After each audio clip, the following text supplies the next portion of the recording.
Welcome. What's up? My name is Matt Thompson. I'm the Public Affairs Officer at the US Embassy, at the US Consulate in Yekaterinburg, and welcome to another edition of English You Can Use. It's the program where you can learn English you can actually use.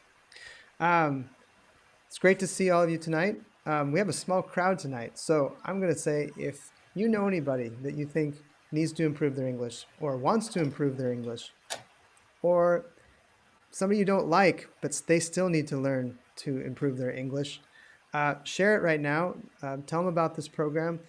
I think this is practical knowledge that will help you and will help your friends as well. So, every program I say, we have a great show, we have a great program for you. And sometimes, it doesn't happen. Sometimes they're just average. They're okay. But tonight, I promise you, it's going to be good. All right. So, send me a hello, say hi to me. It's cold out there, it's dark. And before we get into our program, we're going to talk a little bit about some pronunciation challenges. We're going to talk about how to wish somebody well if they're sick or ill. And I also have a fun translation game. But before we get to all that, I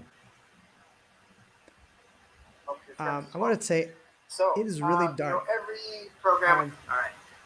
So, Oops. It's really dark all the time. And I don't know, how do you deal with this? I've now lived, this is my third winter here in Yekaterinburg. I lived 2 years in Riga, so that was pretty dark there too. Hello, Misha. Hello, Svetlana. But I have a funny story because it seems like it's dark all the time here. When I was in 7th grade or 8th grade, I lived in a small town and there were only 2 middle schools. So in the United States, they have elementary school, middle school, and high school. These were grades 6 through 8. And around this time of year, somebody left the microwave on in the teacher's room, and they burned one of the middle schools down completely. And so overnight, they had to figure out where to put 400 or 500 students. So they came up with the solution to bring all the students over to our school, which wasn't very far away. And so they had to do what they call a double shift. So I went to school from 7 o'clock in the morning till 12. And then they went to school from 1 p.m. to 6 p.m. And so I was always getting up at 6 o'clock in the morning when it was pitch black throughout the winter. And George Clooney. Misha, thank you. I think that's a compliment. And so I got up in the dark all the time. And one day I got up and I was really tired. I went downstairs and got a shower and was in a daze. And as I was walking back upstairs to my room, I happened to look at the clock on the microwave, and it said 2:30 a.m. And I just made me realize how much I was in the dark. So tell me, how do you how do you get used to living in the dark this time of year? We also have a really special guest tonight, Anastasia Zhdanova. She studied and taught as a Fulbright scholar at the University of Notre Dame, one of the best schools in the country, in the United States. So I hope you'll stick around and listen to her experience. So let's get started with our presentation. All right, and I'm going to change my camera. Oops, no. Where'd I go?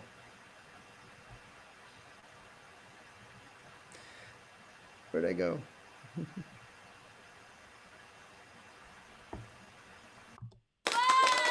There you go, again.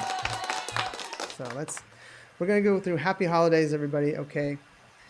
It's that time of season. I hope you're having a good start to the holiday season. We're going to talk about pronunciation. These are contractions, sort of. These are when two words get bumped together. And I want to share ones that you shouldn't write these words, but you should learn to pronounce the words like this. So, very simply, don't you. And I can't give you the Russian translation because it always Ruski язык, it always depends on the context. Don't you, I would say, like, don't you want to go to the movies with me?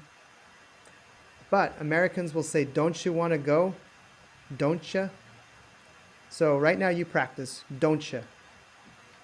Don't you? It's written, don't you? And if you wanted to do it really long, you'd say, do you not want to? But nobody speaks that way. Really formal people do. So don't you? Work on that. All right?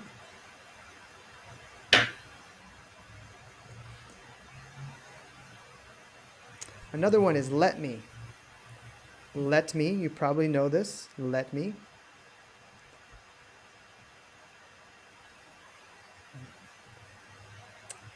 Most Americans would say, let me. Let me tell you about this. Let me tell you this story. That T just goes away and it goes into an M. So right now you can practice just let me. A sentence would be, let me show you my house.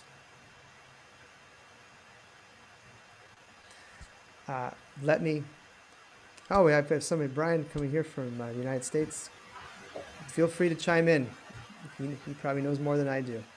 All right, the next one. We talked about this a few weeks ago. Gotcha.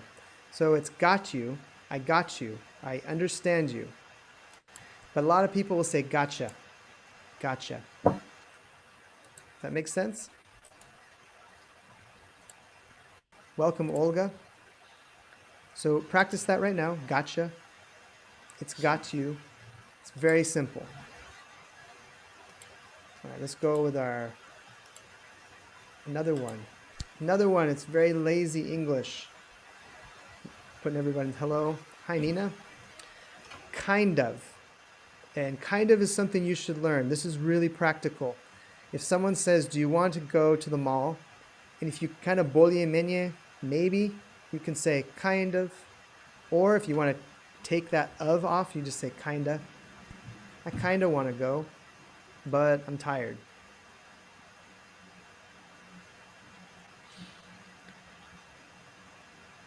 Okay, so kinda. So I'm going to go back through these. I think I got one more.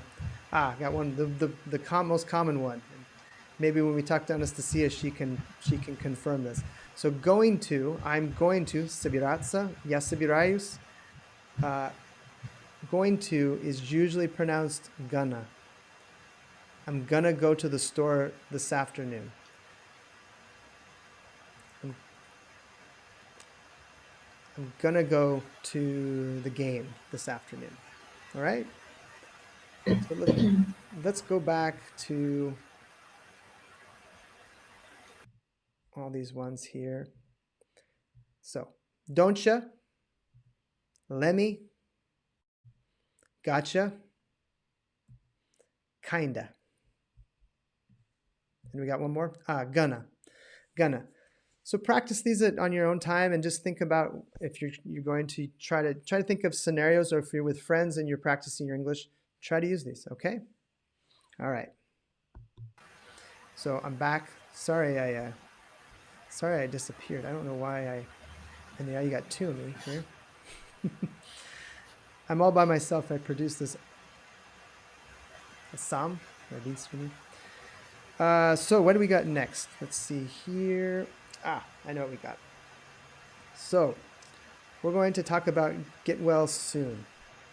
So how can you, if someone's sick, and the pandemic's going on right now, it's terrible. So maybe you know some people who are not well.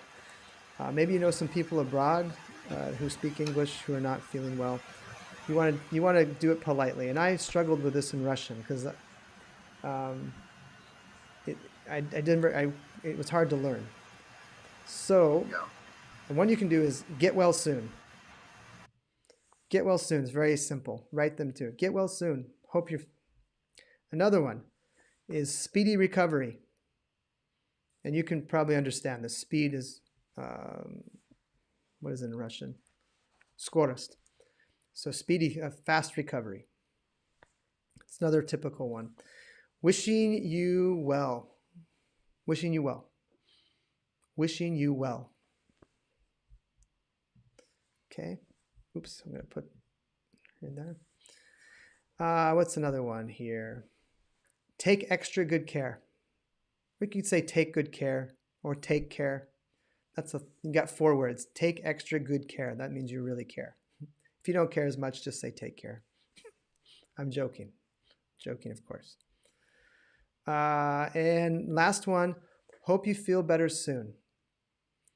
That's probably a very standard way in English, at least in the United States, to tell somebody, if you're feeling bad and you want to call them up, say, well, I hope you feel better soon. Take care. Wishing you well, speedy recovery, and take extra good care. You can do all of them. All right? Sound good? Let me know. Let me know if that's useful for you. And I'm waiting for some feedback. How do you get through the dark winters here? Do you have lights on really bright? Do you put up holiday lights? Do you sleep in a lot? Do you sleep more just to avoid being up in the dark? Let me know. All right, so let's go to our translation time. All right, so this is kind of fun. And I chose some authentic Russian dishes. And I want you to translate them into English. And before you do that, there's going to be specific names. So, for example, borscht. And you say borscht is borscht. Well, if you tell some Americans borscht is borscht, they won't know what it is. So my description of borscht would be meat beet soup. It's got meat, it's got beets, and it's soup. Got it? Got it? Okay. So I want you to practice this and see if we can do it. So, Sylodka podshuboy. Sylodka podshuboy. How, if you had an American fly in here tomorrow and you were stuck with him or her in a room and you invited them to your house and you served Sylodka podshuboy and they say, Что такое это? What is this? How would you describe in English what it is? Okay, so I'll give you a few minutes. I'll give you like 30 seconds. Sylodka podshuboy, I remember the first time I saw it, I was a little scared. I don't love mayonnaise, and but I tried it. It was pretty good. It's pretty good. I don't know if I love it as much as my Russian friends, but you know, it's pretty good. Sylodka podshuboy. Now I know you're 15 seconds behind me with the broadcast, so I'm going to go to the next one. But by the time I get to the next one, I hope I see some answers. Okay? How would you translate this to a way I would understand it? Okay? Let's go to the next one. We got Misha says fish snowwear. That's pretty close, yeah. It's pretty good. I like that's creative. All right, we'll go to the next one here. Holodets. Holodets. How do you describe holodets? I know what I would say if I was describing this to my family. Because if I said I tried holodets last night, and they'd be very surprised because I'm a vegetarian. But, saying if I wasn't. All right, now we have people here. Svetlana says, herring covered with layers of vegetables, or herring covered with vegetables, banana. Sub-zero pudding. Ah, that's pretty good. I like that. So holodets is very specific. I don't think many Americans know. Herring with vegetables. So we'll go back through these when I have an answer, okay? По-русски отвечают. If you want to, but this is English. Это урок английского. But if you want to answer in Russian, you can. So let's go on the next one. Окрошка. If somebody said, oh, I had a okroshka yesterday, most Americans would say, what is that? So let me know. Olga. Oh, I agree with Olga. Jelly meat, yeah, for holodets. So okroshka. Any ideas? Okay. And Brian's asking, is that cold summer soup? It is. It is. Not bear soup. Okay. Let's go to the next one. Chrenovuka? Am I pronouncing it correctly? Chrenovuka or Chrenovuka? I know it is in English, but there is a specific word for it. Chrenovuka? Or is it Chrenovuka? Because it always depends in Russian where the stress is. Anastasia's combining now. Meat jelly with horseradish dressing. Huh? Okay. Cold soup made of meat and vegetables. And let's go to our last one here. Kisel. Is it kisel or kisel? I've never actually heard it. I've only seen it on menus. Kisel. And I will not let you say fruit juice. It's not just fruit juice. It's very specific. Okay, so we'll go back to the first one. I'll give you the answer. Solotka podshuboy is usually in English called herring in a fur coat or under a fur coat. But the best way to describe it would be herring with vegetables and mayonnaise. Don't forget the mayonnaise. Americans don't usually put a lot of mayonnaise on top of stuff. Sometimes they do. Oh, now we're seeing a bunch of, thank you. Second one, halidets, meat jelly. We have jello or jelly, but we don't really have meat jelly, and you have that, and it's very unique, and it makes Russia a very unique place. Okay, let's go with okroshka. I would call this cold soup, but I forgot what's in it. There's kvass in it. It has a bunch of things. Maybe some vegetables, and maybe some, I think meat too. So I would say cold summer soup. That'd be good. Chrenovuka is horseradish. It's very common in the U.S. People love it. I don't love it. It's really spicy for me, but I like it. And Anastasia helps me. Kisel. Kisel. Sticky juice. That's a great translation. Yeah. It's kind of like thick juice. It's got cornstarch in it or potato starch. All right. Thick drink made of berries. Yep. So you guys are good at this. All right. So now I think we're done with our activities. And now I'd like to introduce, make sure there she is. All right. Make sure she's unmuted. Can you hear me, Anastasia? Yes, I can hear you. Okay. Can you hear me? So how did I do teaching Russian there, since you're an experienced Russian teacher? I think you did a really good job. Okay, thank you. So really to introduce Anastasia Zhdanova, she was a recipient of a Fulbright scholarship 2 years ago, I believe, or 2 years ago, and 2 years. 2 years, and she taught Russian and Russian culture at the University of Notre Dame, a really prestigious school, and to get that scholarship is really a great opportunity, not only for Russians to learn more about the United States, but it's really valuable for Americans to learn about Russians. And so first of all, thanks for joining us and sharing your time here. Now you're an English teacher and tutor and coaching mentor and very busy person. I am. Thank you for inviting me to the program. Great. Well, tell me a little bit. You got this fellowship to go to the United States for an academic year. What were you thinking when you got on the plane from Yekaterinburg and you arrived in Chicago and then you drove the 2 or 3 hours to South Bend, Indiana, through the cornfields? What was going through your mind when you arrived? It had to be really exciting, but also scary. Well, to be honest, it was my second time flying to the US, so I kind of knew what to expect in terms of the long distance flight. And actually, I was extremely excited because I knew that once I arrived, we would have an orientation with around 50 to 70 other Fulbrighters from different countries. Mm-hmm. And the orientation actually took place at the University of Notre Dame. So luckily, I didn't have to go anywhere after the orientation.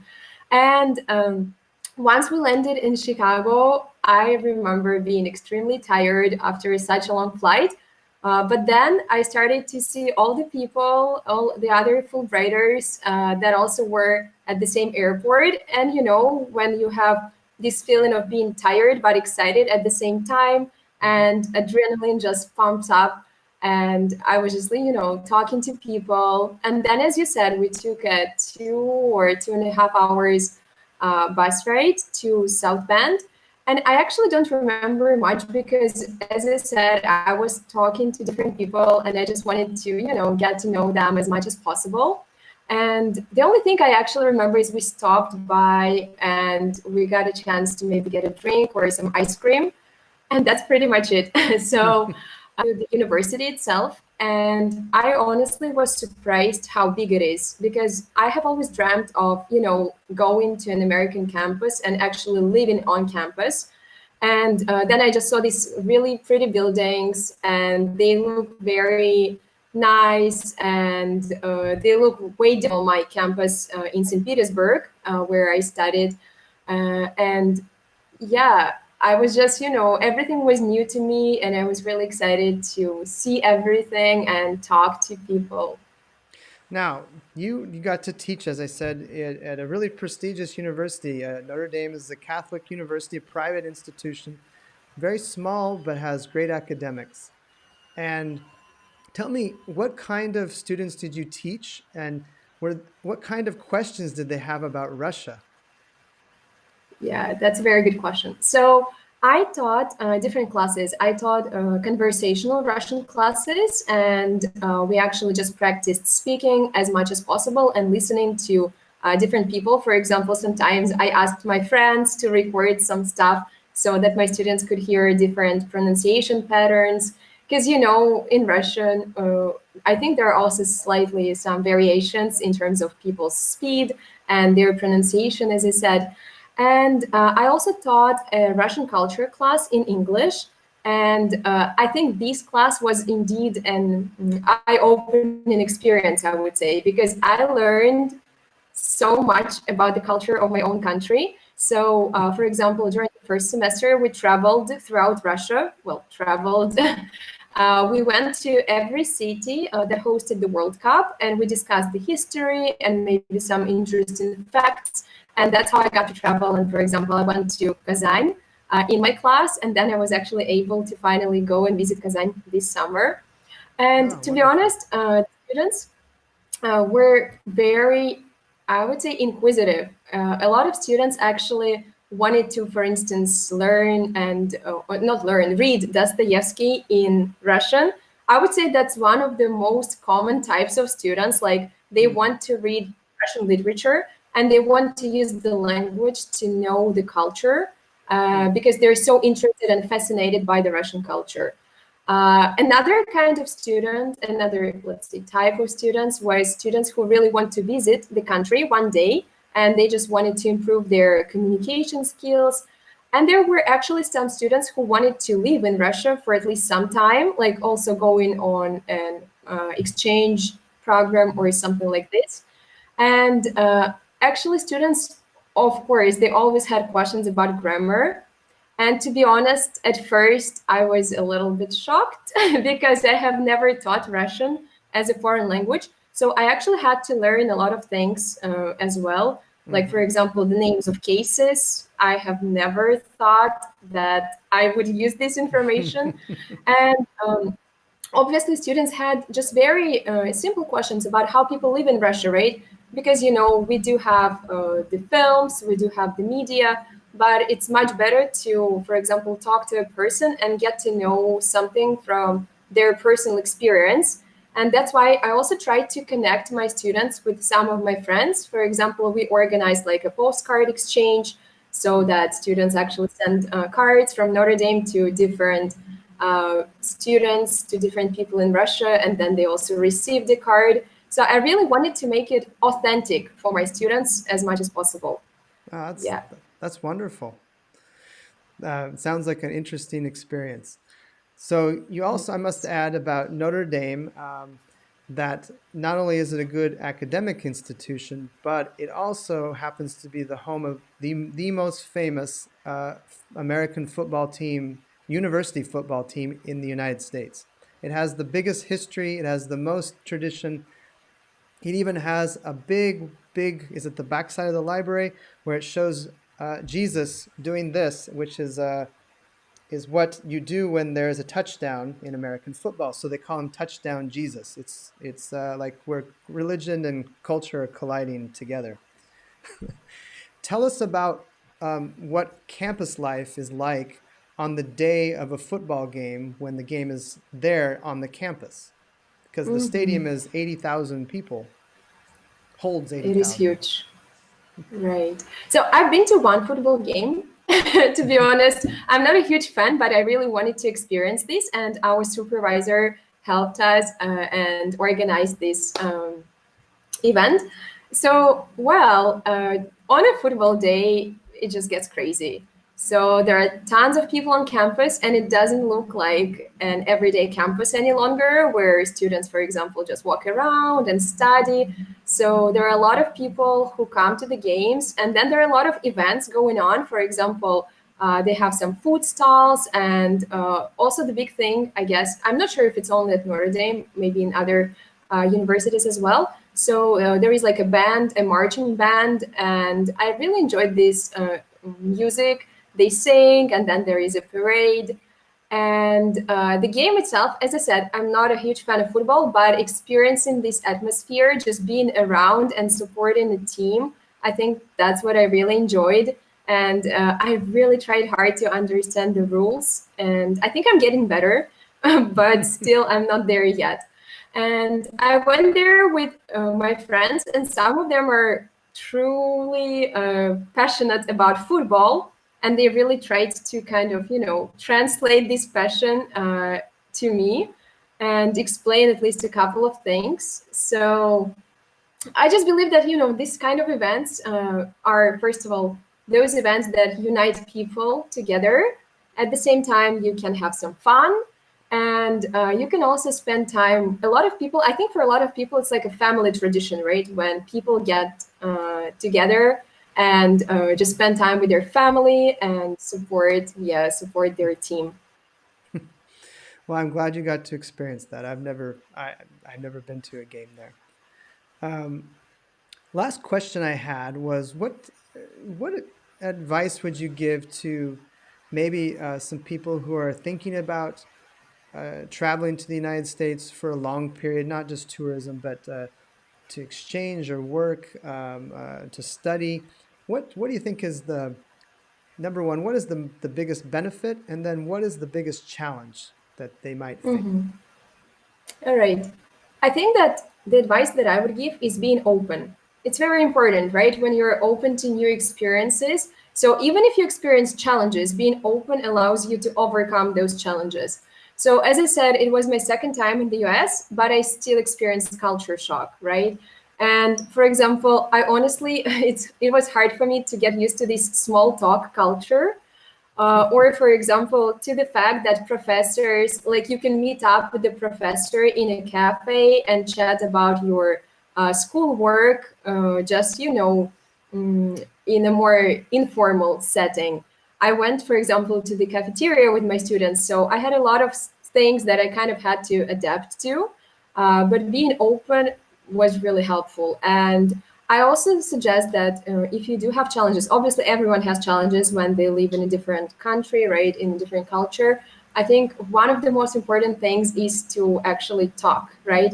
So find a person who you can share your thoughts with, and I'm sure there are always people who are ready to listen. This might be, just people on campus. Sometimes I talk to, honestly, my favorite person to talk was my bus driver. Like Oh, that's cool. and there was such a nice lady. She was always so supportive, and even if, for example, sometimes she saw that I was not smiling, and she would ask like, "Okay, what's going on? Is everything okay? Like, how are things?" And Mhm. it is really cool to know that there are people out there who will definitely, listen to you and help you out. Mhm. And so I would say, yeah, like do being open and adapting, and also enjoying the experience. Just sometimes you have to let it go to get the best out of it. Mhm. So being yourself, plus being open, plus I would say talking to people. That's like a perfect combination. That's good advice. I have Paulina had a question very quickly. What was the most difficult thing teaching Russian? Well, as I said, I taught conversational Russian classes, so I really didn't dig deep into grammar. So sometimes students, for example, during tutoring sessions, would approach me with a specific grammar question, like why? Why is it like this and not like that? And honestly, I had to explore, right? First, I had to do some research and then answer, or sometimes I would refer these students to another American student because they have a better understanding of how it works from a non-native perspective, right?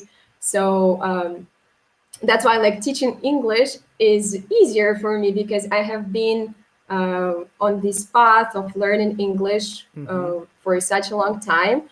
But then with Russian, it's slightly different. Like, you know, in Russian, for example, how we learn cases. Like we just have this Иван родил девчонку, велел тащить пеленку, but it's a way to remember this. But for Americans, I suppose it doesn't make sense, right? Its process of learning cases is completely different, right? For me, just like, okay, this is my intuition. That's how it works. And I had difficulties explaining these grammar concepts. But again, there were ways. With cases, I think a lot of Americans, we try to memorize the rules and then feel our way through it. But there's so many exceptions that pop up, then it makes it, then you don't ever want to assume that it takes this case or that case, because sometimes it logically makes no sense from my perspective.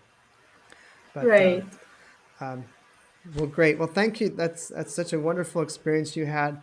And I hope others out there will consider applying for the Fulbright program. I think you can look it up online at fulbright.org. You can find out there's lots of opportunities from scholars to teachers to short-term fellowships to one-year fellowships. There's just a whole bunch of different opportunities, and it's all paid for too. Yes. You don't have to pay for your housing. You don't have to pay for your food, I don't think either. And Yeah. it's a great experience. Well, thanks so much, It is Anastasia, indeed. for sharing with us. I hope you come back again. And Thank you so much. how would you describe Siloka Podshuboy? How would you say that in English if you told somebody at Notre Dame what it is? Could you repeat, please? Silodka Podshuboy? Did I say it I right? see that kabucho. I would say, yeah, I would say herring under fur coat. I know that it would not make sense. So probably then I would go describe it in details, just the ingredients. I have a question actually. So like herring is popular in Russia, but I don't think it's popular in the US, isn't it? You could find it at the store, but it wouldn't be something that people normally eat. No, Right. but salted fish is definitely available. Yeah, Yeah. there are a lot So of I would just Russians go with living in. descriptions. There's a lot of Russians and Estonians and Finns living in the United States. That's true. Yeah. All right. Actually, the best way to describe something is just to cook it and people will try. That's a great idea. That's definitely one of the good ways. Yeah. All right. All Well, right. Thank you so much, Matt. take care and happy holidays, and we'll talk to you soon. Happy holidays, everyone. Bye.